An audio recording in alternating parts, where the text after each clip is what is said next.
नमस्कार मित्रों। आज का विषय है छायावाद के प्रमुख आधार स्तंभ कवि जयशंकर प्रसाद और उनकी कामायनी। एमए हिंदी। कामायनी महाकाव्य आधुनिक युग की अद्भुत कृति है।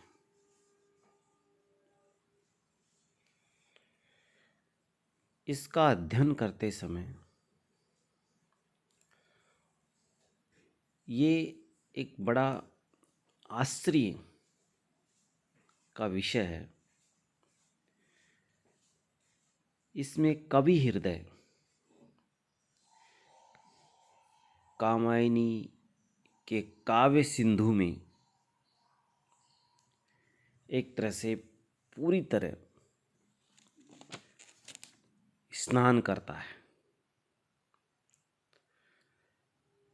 तो कवि प्रसाद की जो प्रतिभा है उससे वो आनंदित हो उठता है।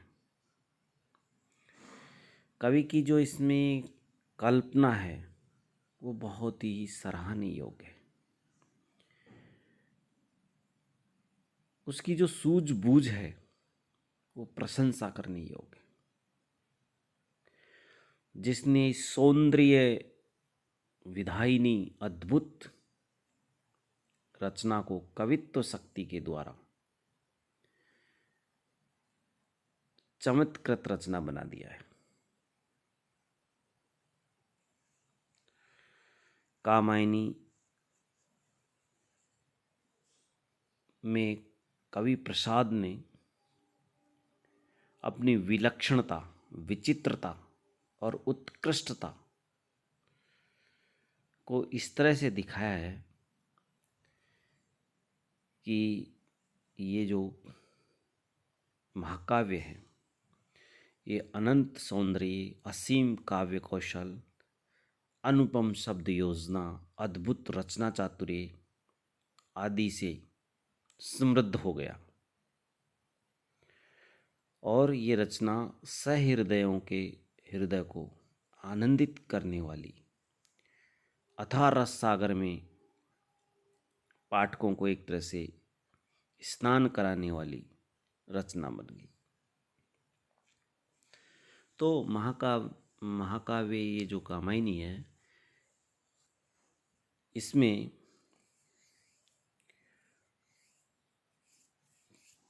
कवि प्रसाद ने मानव सृष्टि के इतिहास को एक तरह से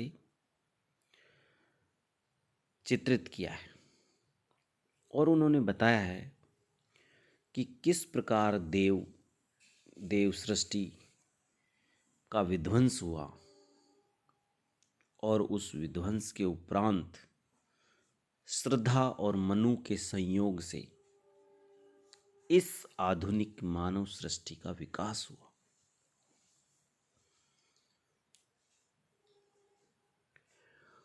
दूसरी ओर इसमें मानवता के विकास का भी सर्वांगीण इतिहास चित्रित किया है, अंकित किया है।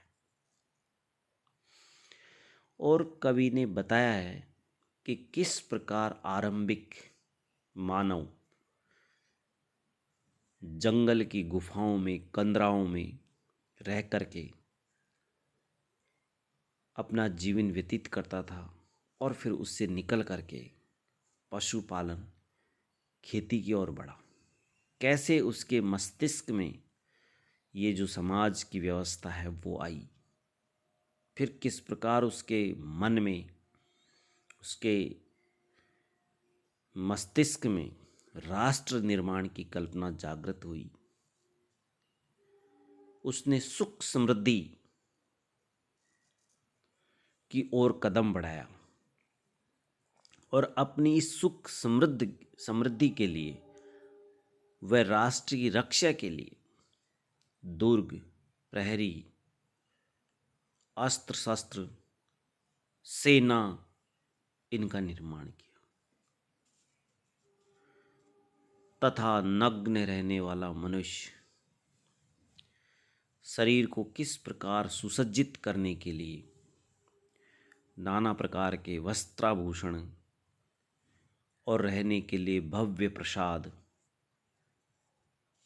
भवन, नगर, उद्यान, बाग बगीचे, इनका निर्माण करता गया।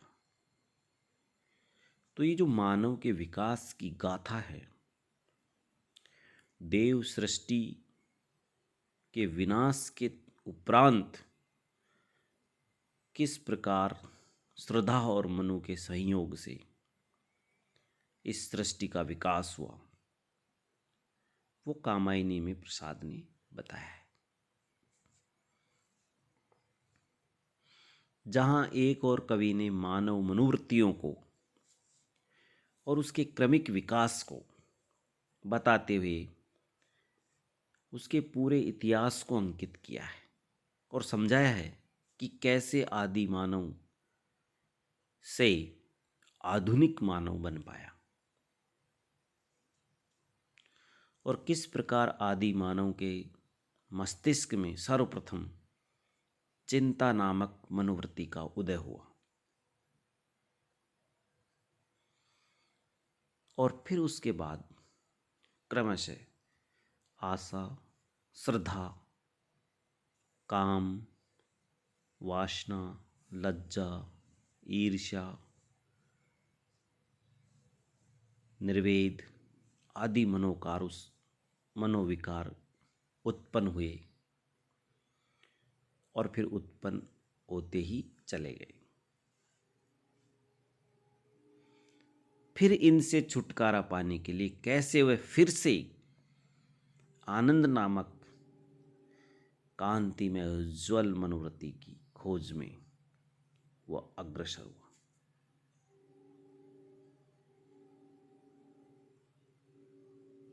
तो जयशंकर प्रसाद ने कामायनी में भारतीय संस्कृति के सत्य और असत्य दोनों पक्षों का चित्रण किया है और चित्रण करते हुए उन्होंने ये दिखाने की चेष्टा की कि मानव के विकास के लिए दोनों ही पक्ष आवश्यक है। विध्वंस और निर्माण, सुख और दुख, और फिर दोनों में समन्वय, समरसता, इनका होना आवश्यक है, अनिवार्य है। सत्य की प्रबलता होने से मानव निष्क्रिय हो जाता है और असत्य की प्रबलता होने से मानव दुष्कर्मों में प्रवृत्त हो जाता है। तो इस कामायनी महाकाव्य में कवि ने आधुनिक मानव की अधिकांश समस्याओं का समाधान किया है और उसे समझाया है कि आज के मानव को अपने जीवन में तृप्ति, संतोष, शांति, आनंद के दर्शन इसलिए नहीं होते कि वह क्या करता है, जीवन की क्षणभंगुरता, जगत की असत्यता तथा पारिवारिक, सामाजिक, राजनीतिक एवं वैयक्तिक विषमताओं का शिकार हो जाता है। यदि वह जीवन की नित्यता, जगत की सत्यता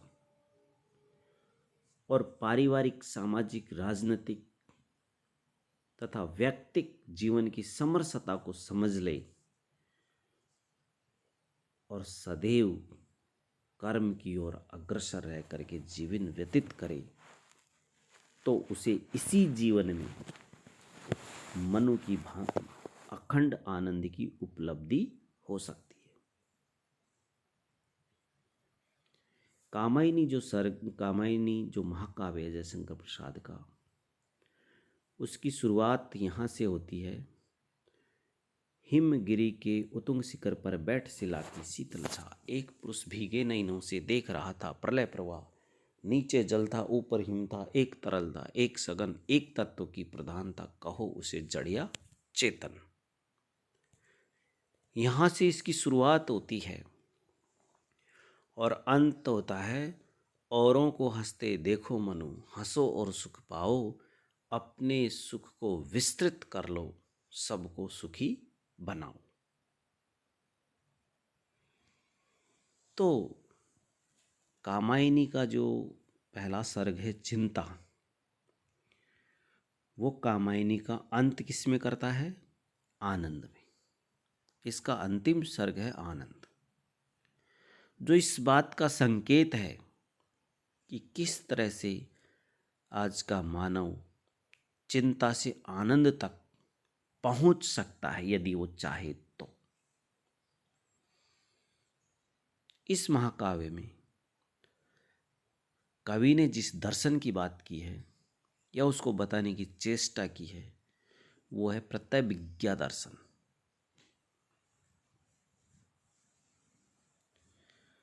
जिसमें किस तरह से एक साधक जब साधना के पथ पर कदम रखता है तो उसके सामने नाना प्रकार के भेदभाव रहते हैं, और फिर जब वो साधना में लीन हो जाता है, संसार की स्थिति से अवगत हो जाता है, तो उसके मन मस्तिष्क में किस तरह से ये भेद और अभेद की जो दीवार है ये हट जाती है। इसकी जो भावना है उसमें एक तरह से समानता का भाव पैदा होता है, और अंत में जब वो संपूर्ण जगत और आत्मा के वास्तविक रूप से परिचित हो जाता है तो उसके हृदय में अभेद की एक भावना उत्पन्न हो जाती है, उसका उदय हो जाता है, और वो सर्वोच्च स्थिति शिव को प्राप्त कर लेता है। तो इस तरह से मनुष्य आणव, शक्ति और सांभव, इन उपायों से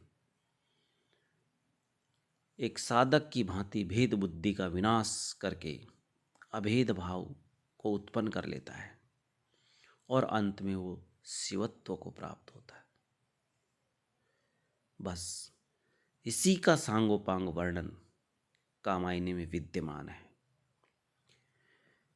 कामायनी में आधुनिक राजनीतिक विचारधाराओं की ओर भी संकेत किया गया है, और कवि ने बताया है कि समरसता की विचारधारा के आधार पर कैसे मानव एक सुदृढ़ प्रजातंत्र की स्थापना कर सकता है, कैसे वो मानव की भीति पर एक सुगठित और सुसमृद्ध राष्ट्र का निर्माण कर सकता है। इतना ही नहीं, इस कामायनी महाकाव्य में कवि प्रसाद ने छायावाद की संपूर्ण मान्यताओं का भी उद्घाटन किया है, और बताया है कि नवीन युग की नवीन मान्यताओं के साथ किस प्रकार से महाकाव्य और ये जो महानायक संबंधी जो मान्यताएं हैं उसको किस प्रकार स्थापित किया जा सकता है, और इस कामायनी के आधार पर किस तरह से नवीन महाकाव्यों की रचनाएं की जा सकती है। तो प्रसाद ने महाकाव्य कामायनी को इतिहास, समाज शास्त्र, मानव शास्त्र, मनसशास्त्र, नीति शास्त्र, राजनीति शास्त्र, धर्म शास्त्र, दर्शन शास्त्र, साहित्य शास्त्र, इन सब का अद्भुत मिश्रण करके एक मधुर रस के रूप में इस कामायनी महाकाव्य को प्रस्तुत किया है, और इसमें कवि प्रसाद सफल रहा है। इस अद्भुत मिश्रण के कारण ही आज का साधारण पाठक जब कामायनी को पढ़ता है तो वो इसको बहुत क्लिष्ट समझता है, इसका अनुशीलन करते हुए वो घबराता है। इसमें कोई संदेह नहीं कि कामायनी अन्य काव्यों की अपेक्षा बहुत कुछ विलक्षण है, चमत्कारपूर्ण इसका रस है, ध्वनि प्रधान है, सरलता, सुगमता, ये सब होते हुए भी हर कोई इसको हृदयंगम नहीं कर सकता, परंतु यह काव्य सर्वथा एक अद्भुत और अलौकिक रचना है। इतना जटिल भी नहीं है कि किसी के समझ ही न आ सके।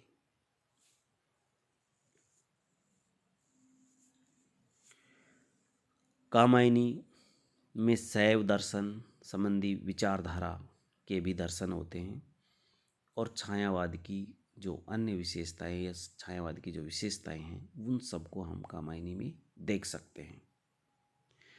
कोई हठ धर्मी सज्जन कामायनी को एक तरह से गहरे रूप में उतर करके यदि पढ़ने का साहस करे और अध्ययन करे तो उसको ये सहज और सुलभ भी होती है।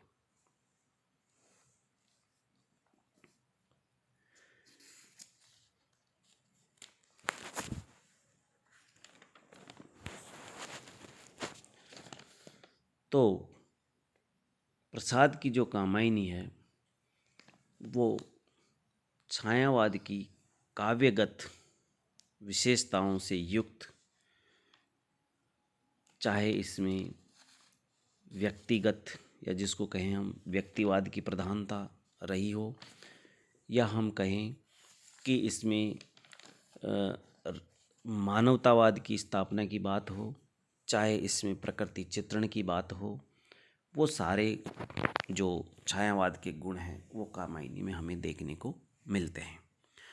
अब यदि हम कामायनी के चिंता सर्ग की बात करें, जहाँ से इसका श्री गणेश होता है, तो हिमगिरी के उतुंग शिखर पर बैठ शिला की शीतल छा, एक पुरुष भीगे नैनों से देख रहा था प्रलय प्रवाह, नीचे जल था ऊपर हिम था, एक तरल था एक सघन, एक तत्व की प्रधानता कहो उसे जड़ या चेतन। यहाँ से शुरू हो करके औरों को हंसते देखो मनु, हंसो और सुख पाओ, अपने सुख को विस्तृत कर लो, सबको सुखी बनाओ में जाकर के कामायनी एक तरह से समाप्त होती है। तो यदि हम इसके कथानक की और कामायनी की शुरुआत की बात करें तो कामायनी की कथा का जो श्री गणेश एक भयंकर जल प्लावन के साथ होता है, जहाँ पर मानव जाति का आदि प्रवर्तक मनु वहाँ से होता है। जो मनु देव जाति के व्यक्ति थे और पुराणों की गणना के अनुसार मनु 7वें मनवंतर का आरंभकर्ता मनु को माना गया है। और ये जो आजकल है ये 7वां मनवंतर ही चल रहा है। अतः मनु आधुनिक मानव जाति के आदि पुरुष है। जल प्लावन के उपरांत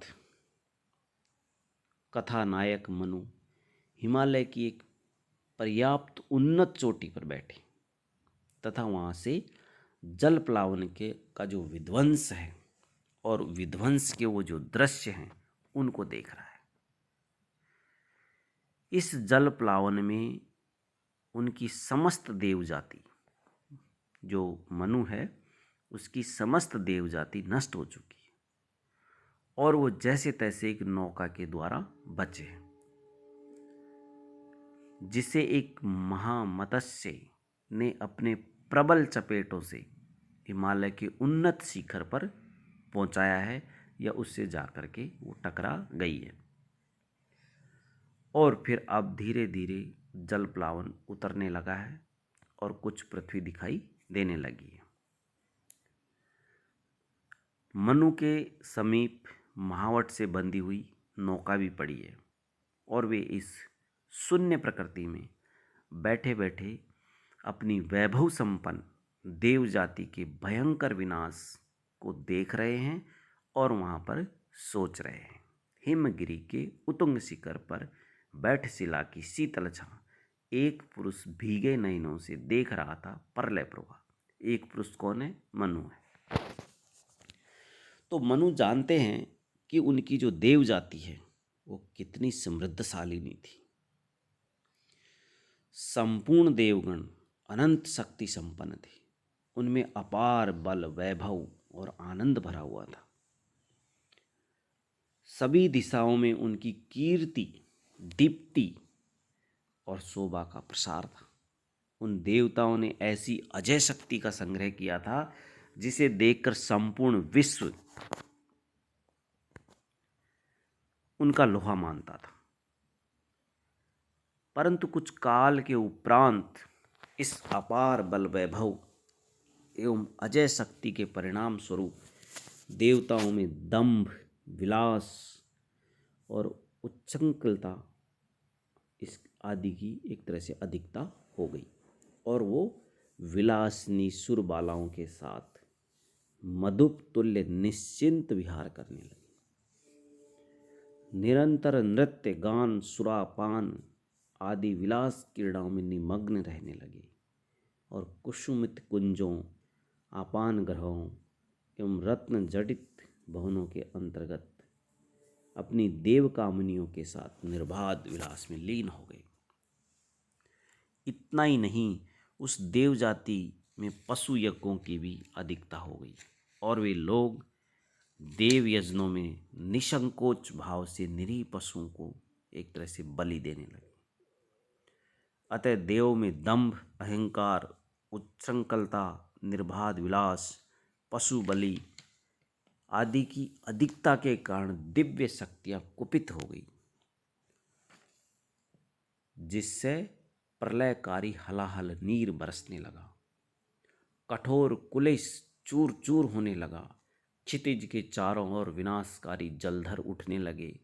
वज्रपात होने लगा। इतनी घनघोर वर्षा हुई कि संपूर्ण पृथ्वी जलमग्न हो गई।